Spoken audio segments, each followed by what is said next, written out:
tackle national issues in light of Christian values on Usapang Kapatid, Pasakalye, and Radio Veritas. Watch our uplifting reflections on Kapet Pandasal and The Word Exposed, as well as our acclaimed TV specials. Listen to the inspiring and soothing music of Jesuit Music Ministry's original artists as you read our spiritually enriching books. To learn more about JustCom's mission of evangelization and education, follow us on YouTube, Facebook, and our website, justcom.ph. To give a face to the faceless and a voice to the voiceless, that we may recognize Christ in them and hear His story in theirs. Radyo Katipunan. News, insights, inspiration. Radyo Katipunan. Down from the hill and down to the world. Radyo Katipunan. The voice of the Blue Eagle.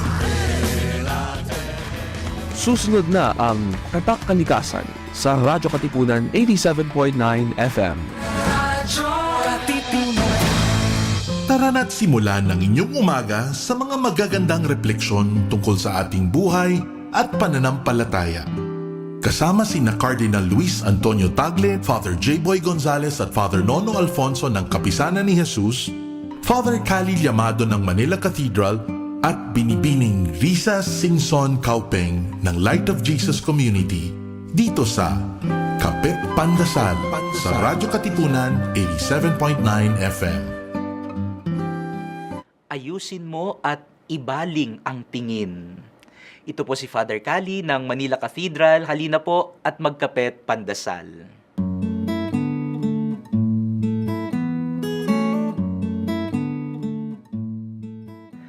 Madalas hindi natin nakikita sapagkat hindi natin ibinabaling ang ating tingin.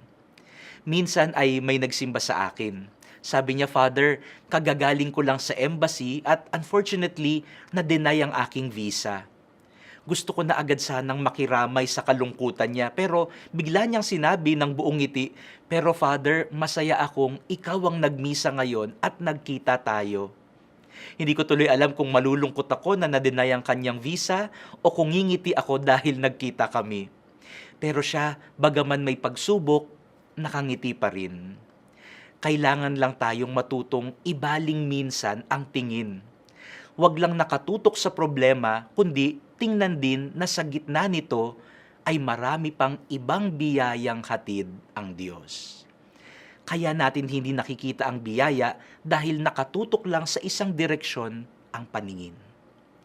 Panginoong Hesus, turuan niyo po akong lawakan ang tingin para makita ko na sa kwento ng Diyos, mas maraming biyaya ang nakapaligid sa akin. Amen.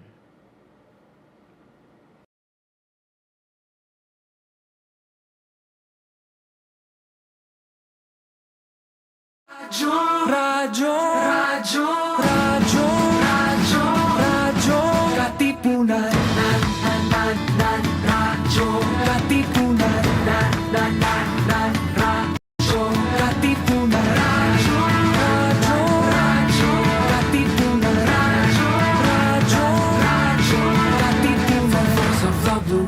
Kami di mapipigil sa pagbabalitang tumpak at tama.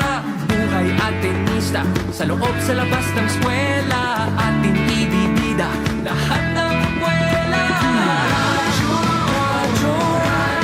Katipunan. Radyo Katipunan. Radyo Katipunan. Kawal ni Ignacio, Katipunero, sugol, todo sa kayon, dunong at tulog, lipat na Blue Eagle, galing giting nagigil, blue and white, one big fight. Radyo Katipunan. Radyo Katipunan.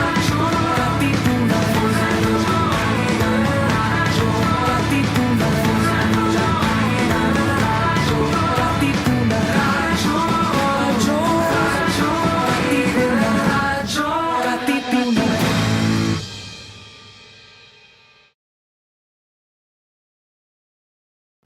lamig, init, ulan, hangin, kumakalingang kalikasan.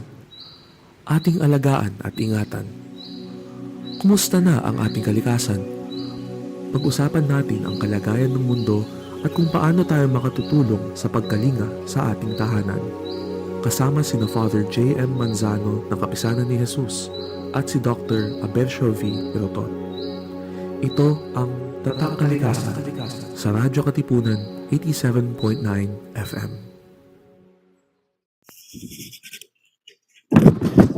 Magandang umaga po sa ating lahat at welcome po muli sa ating programang Tatakalikasan. Magtaka, magmasid, mag-isip. May utak ang kalikasan. Katipunang tahanan, katipunang tatak kalikasan, radyo tatak. So sa ating pagpapatuloy po, manalangin muna tayo. Sa ngalan ng Ama at ng Anak at ng Espiritu Santo. Amen. Mula sa sulat ni San Francisco ng Assisi. Purihin ka poon, sa dahil mahal ka ay nagpapatawad. Silang nagbabata ng mga hilahil at pagpapahirap. Pinagpala silang nagpapakasakit ng puso'y payapa.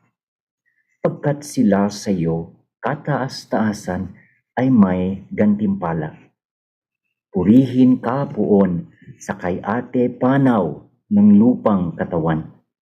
Walang nabubuhay na makatatakas sa kanyang hangganan. Sa palad sila na yumaong dalay kasalanang mortal. Pinagpala naman silang tumalima sa loob mong banal. Di mapapahamak sa ikalawamang bantang kamatayan.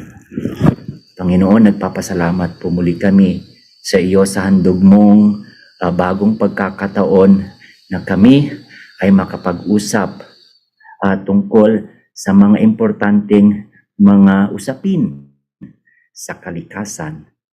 Gabayan niyo po kami at ang bawat isa sa aming mga sumusubaybay. Sa ngalan ng Ama at ng Anak at ng Espiritu Santo. Amen. Ako po muli ang inyong lingkod, Father J.M. Manzano ng Kapisanan ni Jesus. At kasama ko po, Perman si Kaabe o Dr. Abe Rotor. In Ilocano, they call me Manong Abe. Magandang umaga po sa inyo lahat. ayan. So, napaka-espesyal po itong topic, itong palatuntunin natin po ngayon, episode natin ito kasi kaugnay nito sa ipinagdiriwang natin sa buwang ito, ang Self-Care Awareness Month, no, Doc Abe? So, sana diyan sa Ilocos ay ang mga kasamahan natin ay kasama ito sa kanilang mga pang-araw-araw na pamumuhay, yung tamang pangangalaga sa sarili, no? Yan, so yan yung magandang pag-usapan natin ngayon. At ang kalusugan ay apat na aspeto. Katawan, physical, then isip, mental, then emotional, psychological, damdamin, and fourth is very special, spiritual health. Ayun. Natalakay natin with the help of our guests. Yes, oo. Sige, so ipakilala na natin, Doc Abe, ang ating katangi-tanging panauhin para episode na ito. Walang iba kundi si Miss Eva Galvey ng Emmaus Center, Psycho-Spiritual Formation Center for religious formation, no?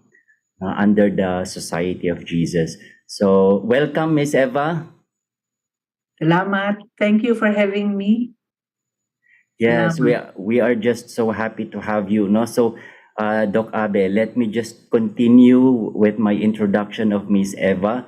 So just recently, she was given a prestigious award, no, at the Ateneo de Manila University.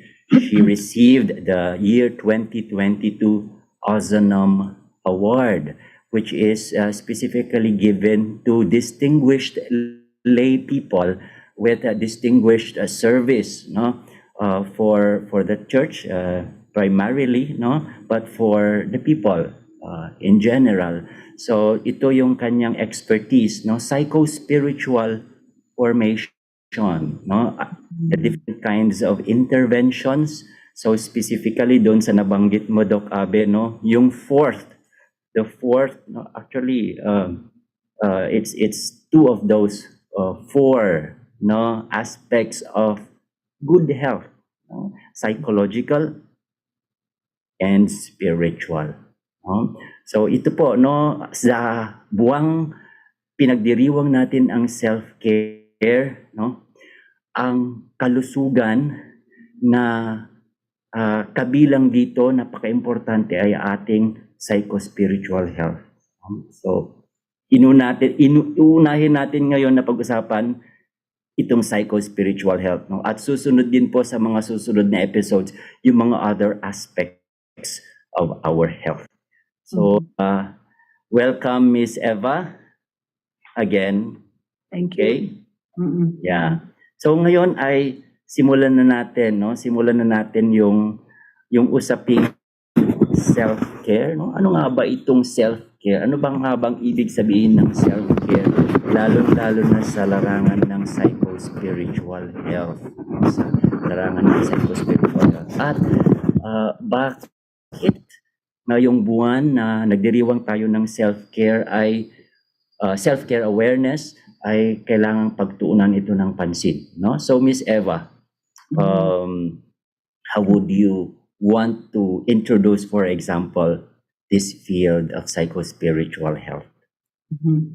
Siguro unang-una muna yung term na self-care, no? Yung term na self-care, ibig sabihin noon ay attending to oneself, no? So binibigyan ng pansin din ang sarili, no? Parang ganyan. And medyo bago ito, it's late 20th century parang concept, no? Parang it's na surface ito in the late 20th century. Although matagal na siguro tong pangangailangan, pero yung naging na-highlight lang itong pag-attention, pagbibigay ng pansin sa sarili, lalo na sa pangangalaga ng sarili. Nito lang mga late 1990s, no, yung mga articles parang meron pa isa-isa nung 1956, tapos nung 1970s, pero mga late 1980s lang nagsimula yung mga marami at sunod-sunod ng mga articles about self-care, no? And siguro matagal na itong pangangailangan pero walang nagbigay ng pansin tungkol dito until dumating yung mga tinatawag nilang lifestyle diseases, no? Hindi lang yung parang mga diseases galing sa viruses, parang ganyan, pero nagkaroon na ng health concerns na ang pinanggagalingan hindi virus, kung hindi parang lifestyle na ng tao, no? Hindi na maganda ang paano niya sinasagawa ang kanyang buhay. Kaya may tinawag na mga lifestyle diseases, no? Na galing na ito sa hindi magandang paghahanap ng pahinga, wala ng balanse, tapos yung mga pagkain, kung ano-ano na lang kinakain.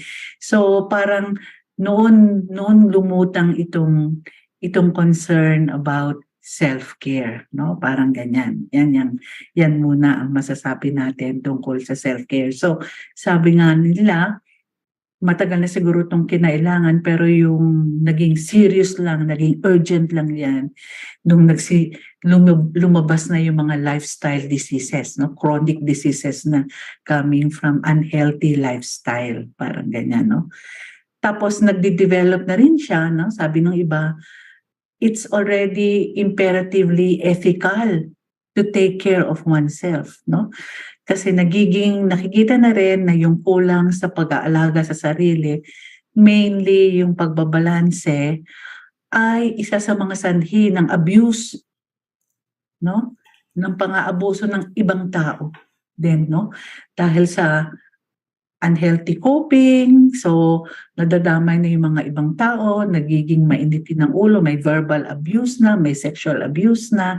So nagiging hindi lang siya pangangailangan for healthy living and to address lifestyle diseases, pero nagkakaroon na rin ng connection doon sa mga abuse na nararamdaman na nangyayari sa mga tao.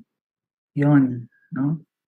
Okay, so wow, napakaganda yung paglalagay mo sa konteksto, no? Yung usapin sa self-care na ito ay it's a recent phenomenon, pero nandoon na siya noon pa, pero mas tumindi dahil yung mga lifestyle diseases na sinabi mo, Miss Eva, ay mas kumakalat na, kumbaga, no? May mga consequences na pumapasok na sa larangan ng mga ibang tao din, no? Nakaka-apekto sa ibang tao, no? So Doc Abe, no, you would like to just Yes, respond initially? Yes, actually, at my age, being a senior citizen, ang lifestyle ko ay nagbago na from my lifestyle many years ago. So I included in an article on how to take care of yourself when you grow old. And this is not only for the sake of the person, but also for the sake of the family, for the children. Dahil kung hindi mo alagaan ang sarili mo, somebody must have to take care of you. At yung ginagawa ng iba is to go to the home for the aged. But ang Filipino culture natin, hindi ganon. We would like the father, mother, the lolo, lola to be under the same roof. At doon nila pinapakita ng pagmamahal nila. Yung love and care ang maaari natin ipagmalaki sa kultura natin ng Pilipinas. That's why in an article I wrote, which our listeners can access, i-search lang ho ninyo Tatakalikasan lesson on grooming, on obesity, and old age maintenance. So dalawang articles na yan, i-printin nyo para ito yung supplemental references sa tinatalakay natin ngayon. Ngayon, ang napansin ko, sa buong daigdig, nagbabago ang bodyscape. Hindi yung landscape, pero yung bodyscape ng tao. Maraming tumataba at lumalampas sila doon sa overweight to the point that they become obese. And they are not enjoying life. In fact, they are merely witnessing what is happening. They are not part of the drama of every day. And ang mahirap dito, they have shorter lifespan. Sayang yung potential nila to live longer and be more of service to people. Meron akong mga nilista rito, litany of obesity and sedentary living, obesity and affluence. Ito, pahapyaw lang ito to point out that obesity is not an accident. It is something that you can avoid. It is something that you can prevent. And it is something na yung binanggit ni Ma'am Eva, there is an ethico-moral aspect of it. Kasi pag pinabayaan mo ang sarili mo to be destroyed ultimately by such phenomenon as obesity, then you are bothered. Bakit ginawa ko ito? And then bakit hindi ko gagawin ang dapat? So, ayan lang ang masasabi ko for the meantime dito sa ating tinatalakay. But in general, there is a general impression of people around you. And we put that under one term. How's your grooming? How's your grooming? And there are many people who cannot present themselves to other people and to the public na maganda ang dating, something that is yung dating niya is acceptable with dignity, with respect, and with yung paggalang. That is the basic impression of people. Your grooming. Kaya meron akong mga questions, very simple questions, true or false. Some of them tatalakayin natin later. Meantime, Ma'am Eva, we are very happy that you are bringing out an aspect na walang pinipili ito. Whether you are a teenager, you are in your youthful stage, or you are a senior citizen, we are all victims of this tender trap, the so-called psycho-emotional spiritual crisis na marami humaharap kasalukuyan sa buong daigdig. Oo. Sige, so salamat Doc Abe. No? Gusto ko lang idagdag din yung kung bakit inilunsad itong World Health Organization Self-Care Awareness Month, no? Kasi kaugnay nito dito sa sinabi ni Miss Eva na maraming mga nagre-resurface na mga lifestyle diseases at sa sobrang dami na nito ay mahirap nang matugunan ng ating existing healthcare system. Kaya kailangan ng i-empower ang bawat isa sa atin, no, in terms of managing, no, on the personal level. Kasi sobrang dami natin. No? There's a total of 4.3 billion people, sabi ng World Health Organization, na walang adequate access to healthcare facilities. No? Kaya ito, nagkakaroon ng awareness month para matulungan natin ang ating mga kababayan, ang ating mga kasamahan, no? So doon sa sinambanggit ni Miss Eva, no, yung lifestyle diseases that cause sleeping disorder, no, mental disorder, eating disorder, at iba pa. No? At ito ay magkakaugnay. So Miss Eva, yung isang katanungan ay yun. So marami ng mga parang mga diseases that we now have that were not present before. Can we say that? Kasi related, when you look at diseases, they're parang result of excessiveness. In other words, nawawalan yung moderation, no? And usually, we resort to excessiveness when we are stressed. Okay? So, may stress ako. So, yung stress ko na yun, pampawala ng stress ko, siguro mag-overeat ako. O dahil sa stress, di na ako makatulog. Parang ganyan, no? Yung parang, kaya ang isa ring tanong ngayon for some people, self-care is a luxury, but for other people, it is already a priority or a prerogative or parang no? Kasi nasa katatayuan mo rin sa buhay Kung minsan ayaw mo ng stress sa trabaho, pero wala kang magagawa yung klase ng trabaho mo, yung hinihingi ng trabaho mo, create stress which leads you to unhealthy ways of coping. No? So parang hindi rin lang to a personal decision that you make, pero may social impact din yan, no? Parang the employers also need to be aware of how they stress the employees, because that will lead to unhealthy coping, which we said, halimbawa, pampaalis ng pagod, mag-iinom-inom, hindi ba? Yes. So that will become your habitual way of pangpaalis ng pagod. Okay? O kaya pagpaalis ng pagod, kain ng kain. Okay?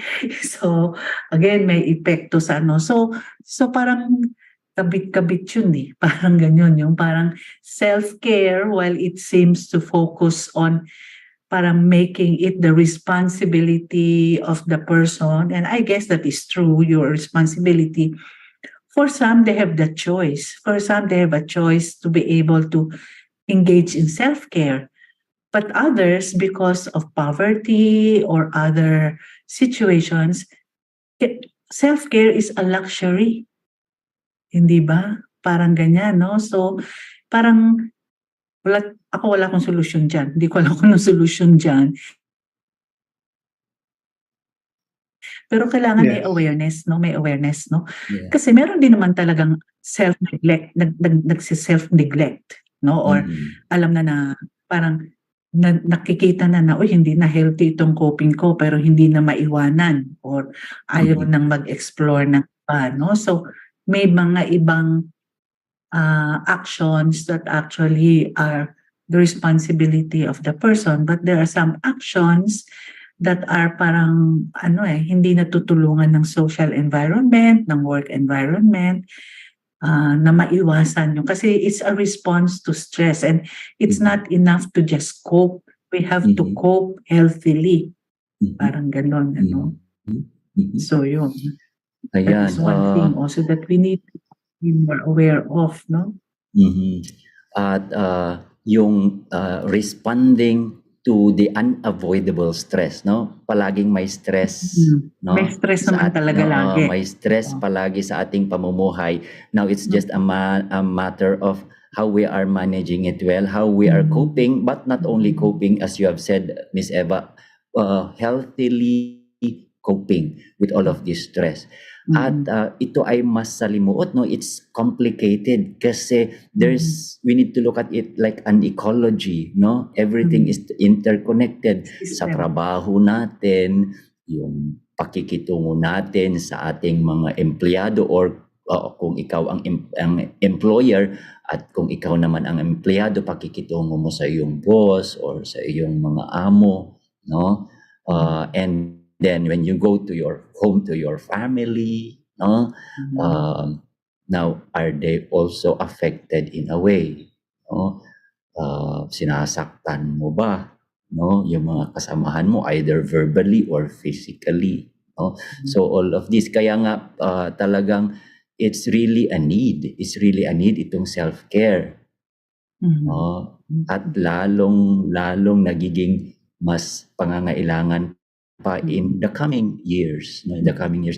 At ito yun, no? Yung nabanggit mo, Miss Eva, no?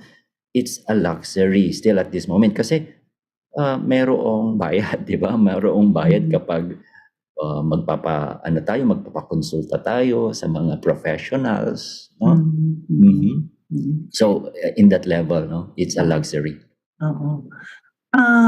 Or halimbawa yung may panahon ka para halimbawa, traveling can be helpful to you, or reading, or engaging in some hobbies. So sometimes you will do you have time for that? Because bukod sa trabaho, may pamilya, ganyan. Tapos ikalawa, kumisan gagastos ka para to engage in what is nourishing for you. But I'm sure you will be able to find free, no? There are things that are free. Pero kailangan ding i-balance rin, ano? Kasi pwedeng maging focus mo naman is self-care. Na parang, ayokong gawin yan, kailangan ko ng self-care. I mean, some others, you might become naman too self-care focused, no? Na your efficiency is also going to be affected kasi kailangan ko ng isang oras na rest, parang ganyan, ano? So we have to be careful also that self-care may also become parang an excuse, no? for not being able to carry out whatever is really the responsibility of the Oo, person, no? oo. Parang An ganyan. entitlement, An kumbaga. entitlement na, no? Mhm. Parang ganyan, no? So, talagang kailangan very discerning tayo, no? Parang nararamdaman ko ba kung kailangan ko ng mas, kumbaga tinitimpla mo, o kailangan ko na ng self-care, or sobra namang self-care na ako, kailangan ko namang to be more, to contribute more to the work, to what needs to be done, no? Parang ganyan, no? So, Mhm. Yeah. kailangan din yung may ganung situation na in fact, sabi ko nga, bago lang talaga itong self-care na to kasi yung isang paring Hiswita, no, halimbawa si Father Benny Calputura, no, talagang basta isang beses sa isang conversation namin, parang kasi nagkakasakit-sakit na siya noon, no? Sabi namin, uy, ano ka naman, parang pay attention to yourself, no? Pero parang meron siyang sinabi na, para saan ba yung buhay ko? Parang gano'n, ano? So parang sabi ko, oo nga, no, kailangan din nating tignan kung sa iba kasi ang thinking ng iba, yung buhay ko is para to be spent. May pwedeng may ganung, my life is to be spent. And when I allow myself to spend my life, really give my life, yun, pwede akong mapagod, pwede akong magkaroon ng unhealthy coping mechanisms that make me unhealthy, no? Pwede yun that's one extreme. That's one extreme, yeah. Oo. The other extreme naman is yun. So what is my life for? To ask myself, what is life for? And ano pa yung hinihingi sa akin ng Diyos, no? Sa buhay na binigay niya sa akin. Parang ganyan, no? Kasi pwede namang we spend so much time protecting that life, no? na parang, that's the other extreme naman, no? Na parang, God wants me to live long, or the Yes. other extreme naman yun, no? Parang gano'n. So kumbaga ay balanse lang, no? Na mapagmuni-munihan, no? Mapagmuni-munihan kung ano yung kumbaga saan tinatawag ng Panginoon, no? So Ano there is hinihingi ng Panginoon? Oo. hinihingi ng Panginoon. At ang hinihingi naman ng Panginoon, 'di ba, Eva, is almost a bit of all of these things, 'di ba? And there is just a particular balance and your particular mission, no? Kasi merong kung sa mission mo ay very very stressful talaga, no? So in a way you can be forgiven, no? To have longer self-care interventions, no? Yes. Father Jem, Yes, Doc Abe. nung kumukuha ko ng economics noong the 60s, tatlo lang ang sinasabi ni yung authors, Samuelson. Food, clothing, shelter. Ngayon, hindi na. Food, clothing, shelter, energy, communication, and travel. Meron pang iba. So, nag-expand ang lifestyle natin. Ang sakop nito is beyond what you need. It is always towards what you want. At ang mahirap, walang katapusan, walang hangganan. Ang gusto mo, the moment na pumasok ka na sa world of affluence. Now, I have noticed dito sa, even in my place, Ma'am Eva, nandito ako sa 400 kilometers north from your place. I'm near Bigan. May mga binisita akong mga bahay. Magagandang bahay. Malalaki, konkreto. Pero napansin ko, meron silang bahay kubo sa backyard. May nakita ko mga buildings, 3-4 stories, bahay kubo sa itaas. At kung walang bahay kubo, there is a simulated greenery when you go there as if you are under the shade of trees. You are among plants. You are breathing more oxygen than when you would be in the traffic.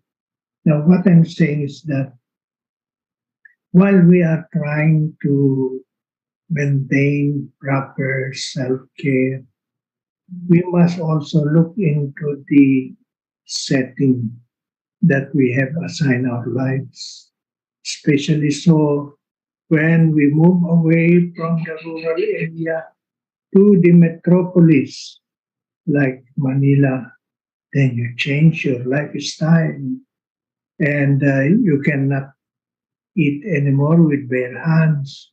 Gusto mong kakain ng less of the so-called culinary art, masyadong very complicated food preparation and presentation. And yet, many people are happier with simple food, with the same ingredients, with the same basic commodity. Many people would like to lie down in a cottage, bahay kubo style, and have their siesta, or they would like to move away from their bedroom, na air condition, they would rather stay there dun sa bahay kubo nila. Now, however, on the other hand, we cannot avoid stress. We cannot avoid the realities of life today. There's one thing. Once we have discovered, technology-wise, economics-wise, we have discovered something different, ang hirap bumalik. Ang hirap mong maisip na makabalik ka to the so-called simple living. Nasabi natin madali lang, what you need, what you want, you can differentiate the two. But actually, when you are there, mas nakikita mo, mas attractive yung what you want beyond what you need. So, what I'm saying is that happiness goes with proper self-care. I think it is a sign and an indicator that if you are happy, you must be enjoying a life that na gustong-gusto mo, because it's only you who can make your life, no one else.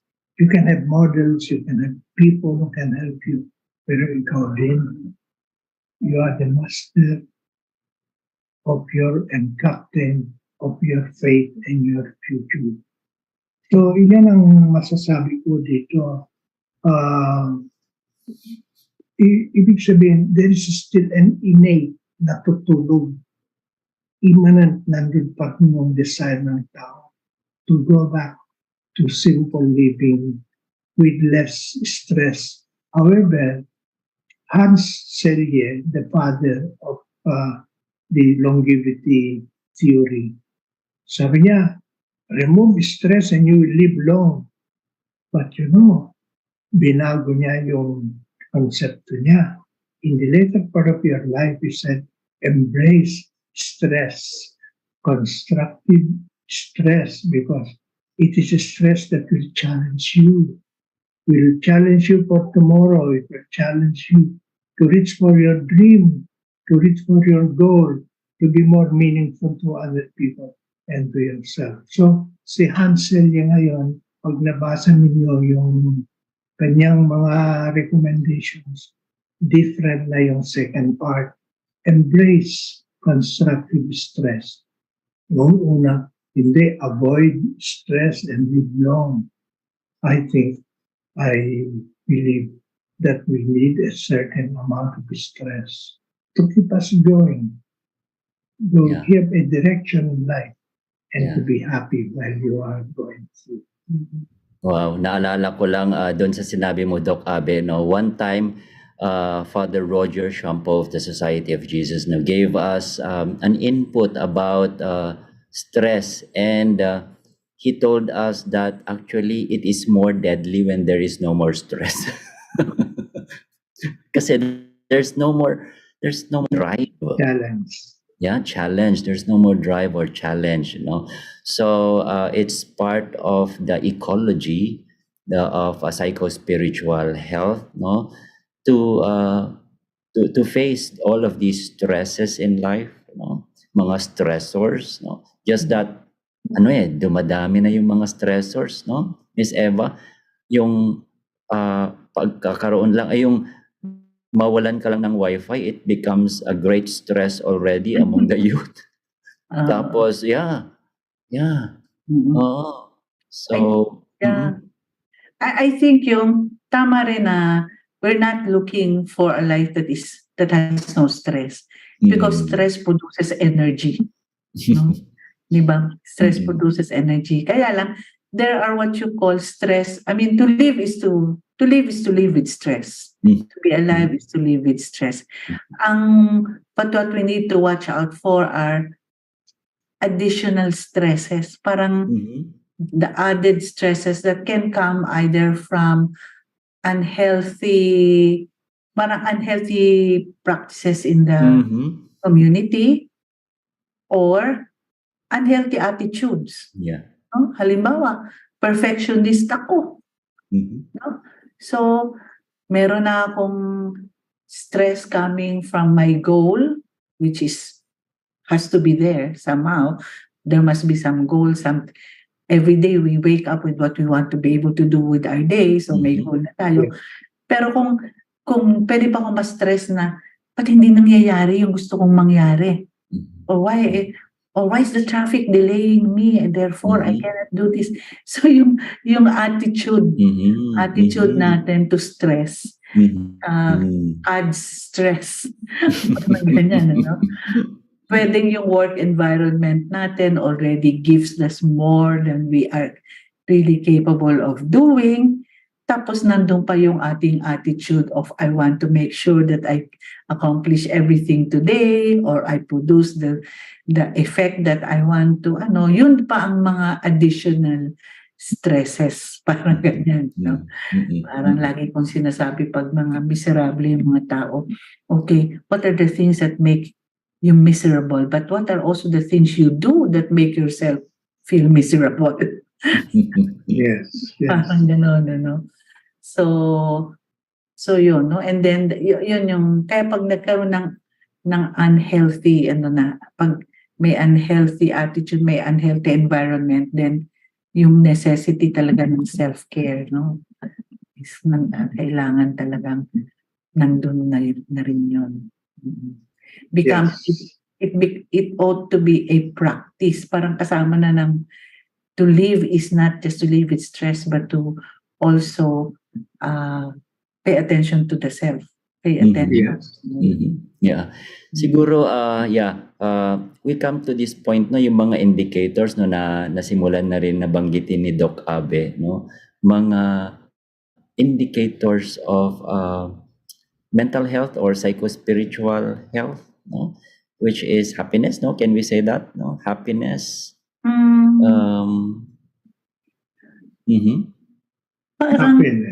Parang happiness, ako bang sasagot?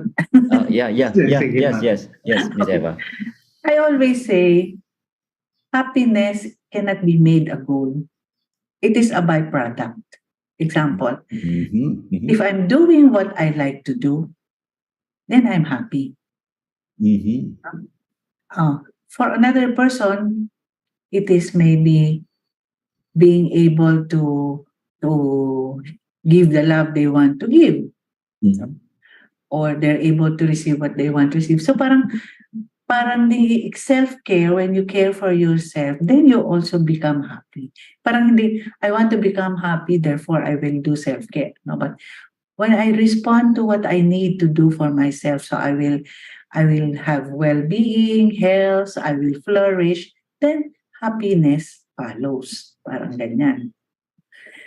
So parang it's more of parang being aware of when I am off balance, no, when I'm off balance, and then doing something to return the balance, then I will feel good, I will feel happy.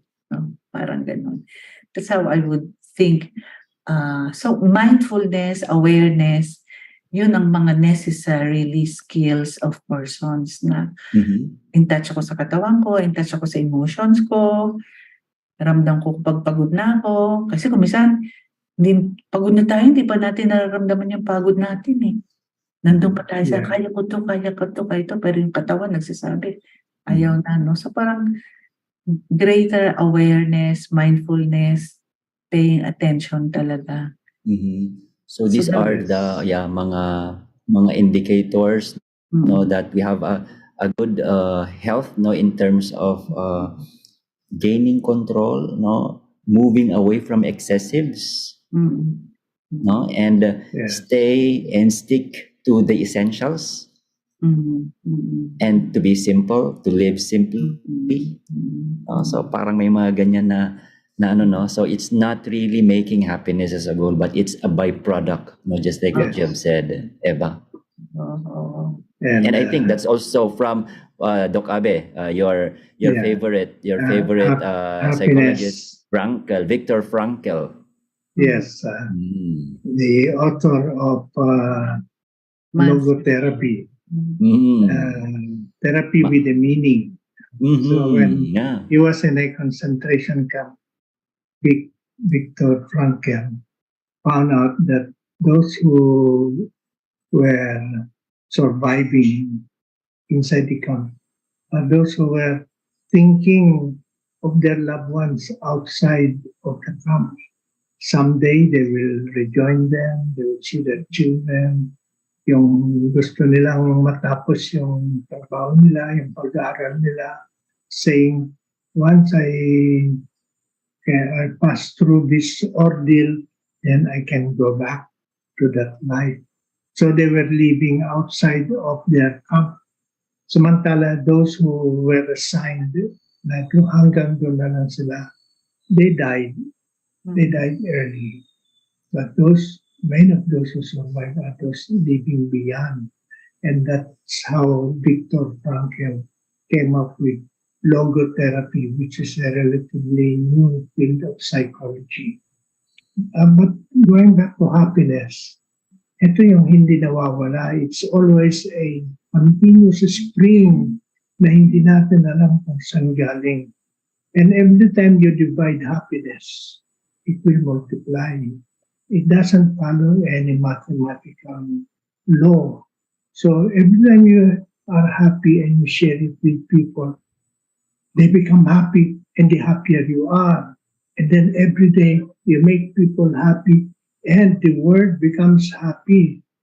Sometimes, sabi ko kay Cecil, my wife here, pag meron siyang napasaya for the day, talaga pinupuri ko. Sabi ko sa kanya, you made again somebody happy. And you can see the smile coming from her face. And if we do that every day of our lives, and people are doing that, happiness becomes now an avenue towards peace.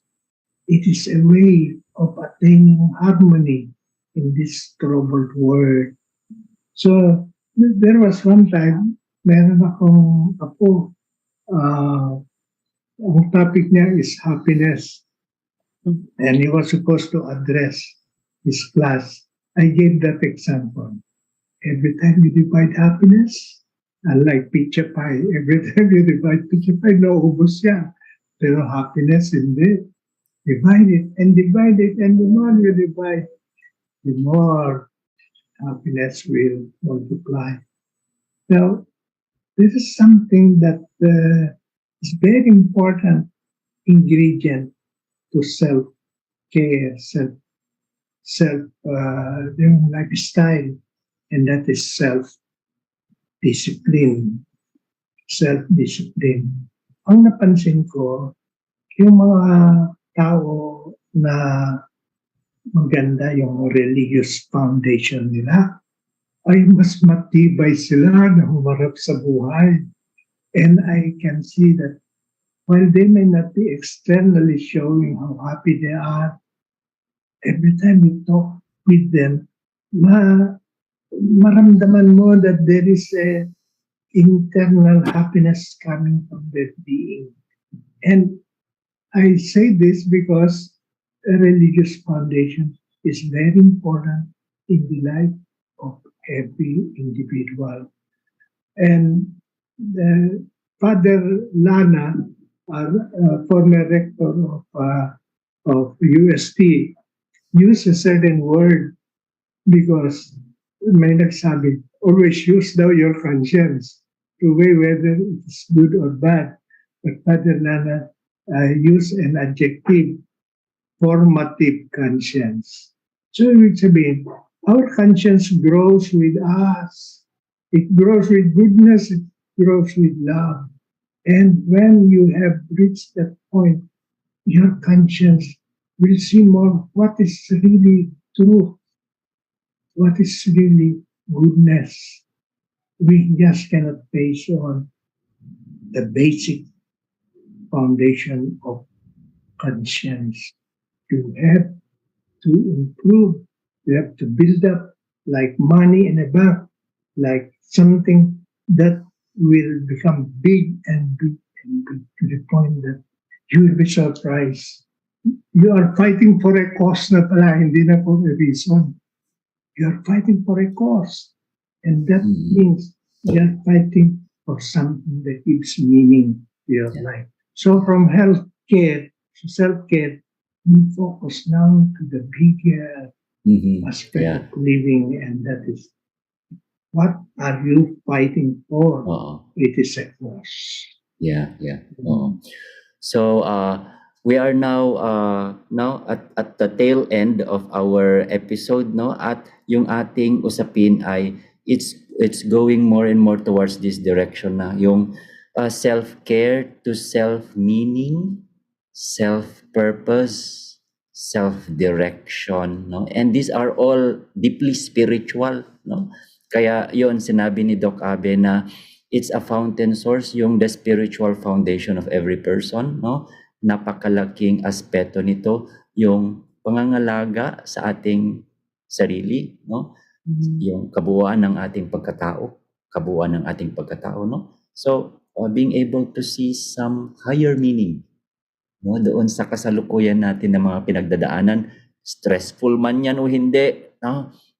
Pero are we able to see something beyond, no? So, yun to yung sinasabi din ni Miss Eva, no, kanina. So, ano yung kuwan mo doon, Miss Eva? Parang in the end, no, kasi nga nung sinasabi ko yung iba-iba yung pananaw natin sa self-care, yung iba parang that is an entitlement, that could become an entitlement. Others will say our life is here to be spent, no? For others. Babalik yun dun sa how do I understand the purpose of my life? How do I understand to be what my life is for?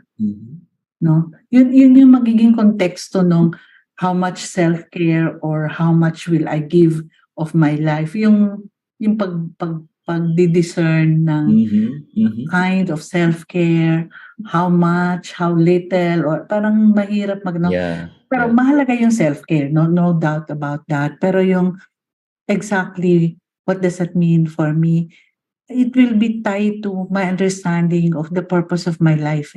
The purpose and meaning of my life. Why was I put here? What does God want for me? What does God want of me? Ano ba talaga yung how am I being asked or called to spend my life? Where to give it? How to use it? Parang yun yung in the end yung how my perspective about what my life is for or for who my life is for. Yan ang konteksto ng self-care. Yan, hindi lang basta kasi kailangan nakakasakit ka na. Yun, kasi parang kung minsan talaga naman magkakasakit ka, lalo kung misyonaryo ka. No? Kasama yun sa trabaho mo, pagiging misyonaryo mo, part of your response to the call to be a missionary, parang mahihirapan talaga yung katawan mo, no? Ganyan, no? Kasama yun. So ano ngayon yung tawag dito? Parang, paano ito? Yet gusto mo namang mas mabuhay pa para mas makapagsilbi ka. Di ba? So parang, how do you discern that? How do you discern that at this point? Yeah. At lalong-lalo na, no? Oo. Mm. At, sorry, Eva. What is God asking of me now? Sometimes Mhm. what God is asking of me now is to stretch myself a bit more. Mhm. Sometimes what God is asking for me now is tama na. Pahinga ka muna dyan. Yeah, yeah. Sideline ka na muna. Naku, tinamaan ako doon Yeah. sa sinabi mo, Miss Eva. Kasi just recently, I had COVID, no? I thought I will never have COVID, but for the first time, no? And sabi ko nga, no, I've been abusing myself to a certain extent that only COVID could stop me, no? So sabi ko parang kilala talaga ako ng Diyos kasi parang binigay niya yata ito kasi He knows that this is the only thing that could stop me, no? To take some rest also. So yon, yung sinabi mo doon, Miss Eva, no? Yung the mental disposition, the attitude, no? Kaya kapag meron kang messianic complex, which is a kind of misguided attitude towards life, no? Hindi ka talaga tatagal sa misyon, no? So for me, no, I need to take good care of myself because I love the ministry that I'm doing and I would like to give more of myself, but at the same time not pushing myself too much. And in the long run, no, that makes me happier. No. Moderation. Yes, yeah. There's one thing that I would like to share. Whenever we pray before meals, give us this day. Actually, that is a prayer not for self, but it's selflessness.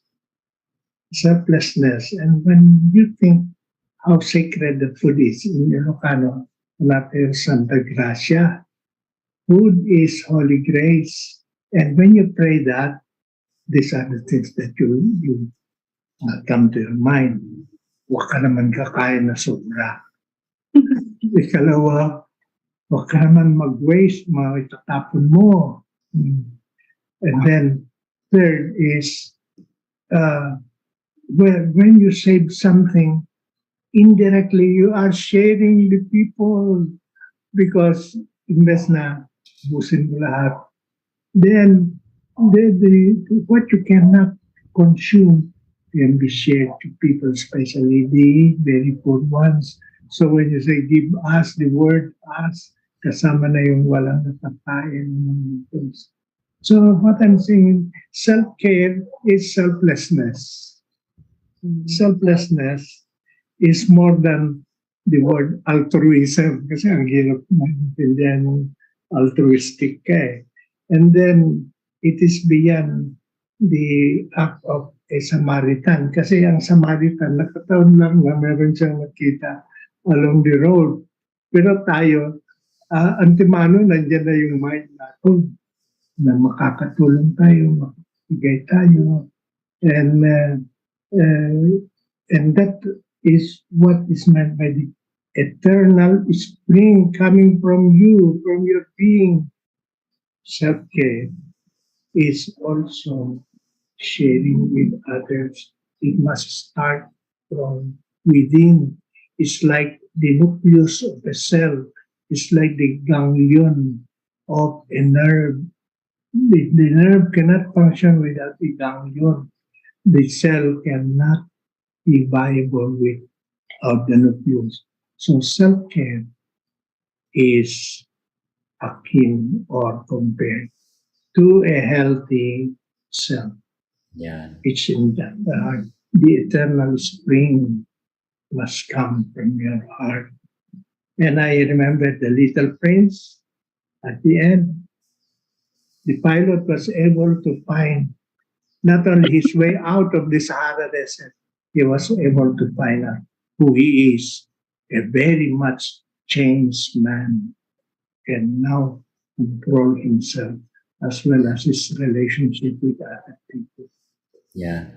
Oh, yung one of the gospel readings these days, no? It's about the golden rule, no? And ito galing ito sa ating Panginoong Jesus, no? Do unto others what you want others to do unto you, no? And that is a very good reminder for self-care, I think, no, balancing na let's not feel guilty if we if we want to give something for ourselves as well, no? O yung sinabi ni Doc Abe, no, selflessness, but not to the point of self-deprivation, not to the point of self-deprivation of abusing ourselves. Kasi in my ministry of accompanying people, no, at some point in their lives, kahit na yung babalik at babalikan ka talaga, sisingilin talaga sa iyo yung diniprive mo yung sarili mo at a certain age. Babalik. No, that's what I noticed. And later in life, no, we start giving that to ourselves as well. No? Kasi nga, we cannot give what we do not have, no, in the first place. Okay, sige. Miss Eva, any last words, no? Siguro one last line. Yeah. The other extreme way of looking at self-care is it is selfish. But actually, the end of self-care is in order that you will be able to serve more or give more, no? Parang ganyan. So, that's the other extreme naman, another extreme about self-care. And I'm glad that that was pointed out that in the end, self-care is just a means so that we will be able to give more to others. Yun lang. No. So it's a good way of looking at selflessness, no? It's towards that end. Okay, so before we end, no, so again, we thank very much Miss Eva Galvey, no, from the Emmaus Center, the Jesuit Ministry for Formation and Integration. No, so let's pray for them. By the way, no, so she mentioned a while ago the late Father Benny Calputura, no. So they were together, no, Miss Eva and the late Father Benny Calputura, and also the late Teresa Nietes, no. So all three of them co-founded now what we have, the Emmaus Center, psycho-spiritual integration for formation and accompaniment. Yes. Okay. So wow, we are just so fortunate to have Miss Eva, and she was able to shed so much light on this very, very important topic. So again, we thank our listeners. Thank you so much for always keeping in touch with us through our radio program. Maraming salamat kay Teo at saka kay Justin.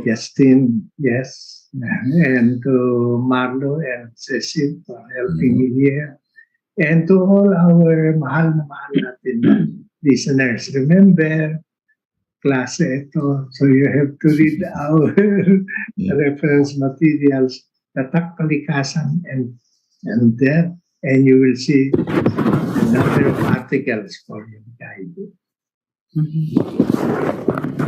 Okay, so we end. Maraming salamat muli. Magtaka, magmasid, mag-isip. May utak ang kalikasan. Katipunang tahanan, katipunang tatak, kalikasan. Radyo, tatak.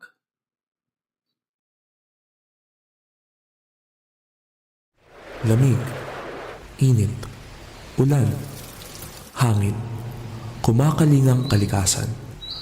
Ating alagaan at ingatan. Kumusta na ang ating kalikasan? Pag-usapan natin ang kalagayan ng mundo at kung paano tayo makatutulong sa pagkalinga sa ating tahanan. Kasama sina Father J.M. Manzano ng Kapisanan ni Jesus at si Dr. Rotor. Ito ang Tatakalikasan sa Radyo Katipunan 87.9